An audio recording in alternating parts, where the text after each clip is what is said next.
everybody, welcome back to this course, The Art of Living, where we get to learn from those who've lived in the past. We're extremely wise, and this week we're here with Jack Butler. How are you? I'm great, thanks Gavin. Now we're at the base of an ancient volcano in Iceland. And why we're here? Because this week we're learning all about society and the rules that govern our society that help us live a more peaceful life. Now, in the 1970s, a volcano right behind us erupted, releasing toxic gas and lava which buried an entire city. And as you can see, some of the remains are right behind us. Now what's remarkable, Jack, is here in Iceland, the care and the consideration for the people who live in the cities and towns is so robust that every single person was evacuated long before it even started, and not a single life was lost. Now if we go back in time, Jack, to an ancient philosopher, was there anybody who talked about this?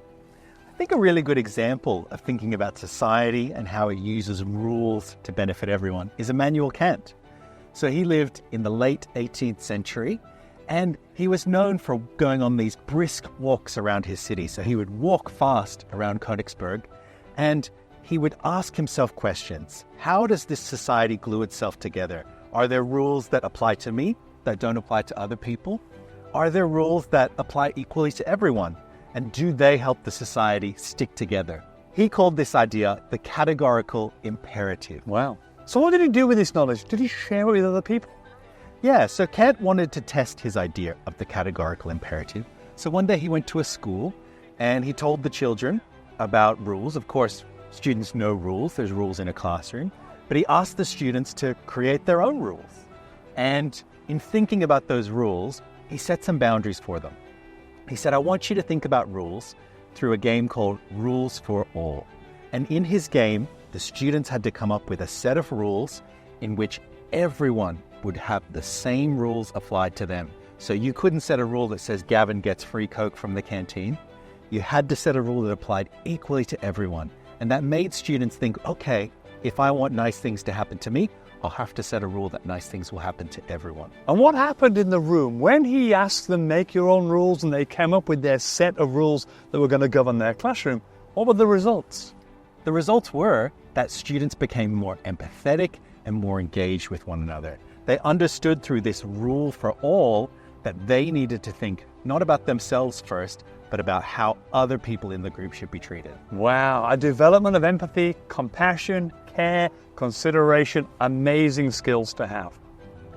Now this week, our children, what are they going to do in their school to live in the footsteps of Immanuel Kant? I think students can create their own rule for all, just like Kant, but to do it in your broader community. So even outside of your school, you might put together a list of 5 rules that you think should apply in your community, and then you can mail a letter to a local community leader to try and encourage them to bring those rules into place. Wow, that would be really amazing. As well, I think students can take Kant's story of the rule for all and turn it into a comic strip to add to their booklet. Wonderful. So, as a reminder, this week we're going to follow in the footsteps of Immanuel Kant, and we are going to propose 5 rules that we think would improve our community. 5 rules will make everybody's lives better, and when you've got them down, and when you think they're perfect, you're going to choose a local community leader, a politician, or even the Prime Minister, and write a powerful letter in the hope that they learn from Immanuel Kant, and learn from you to make the community a better place. And don't forget, as Jack said, we're going to add 1 more page to our booklet to spread messages of hope, love, compassion, and empathy throughout the entire community. Jack Butler, it's been amazing to have you. Thanks, Gavin. And we'll see you all next week.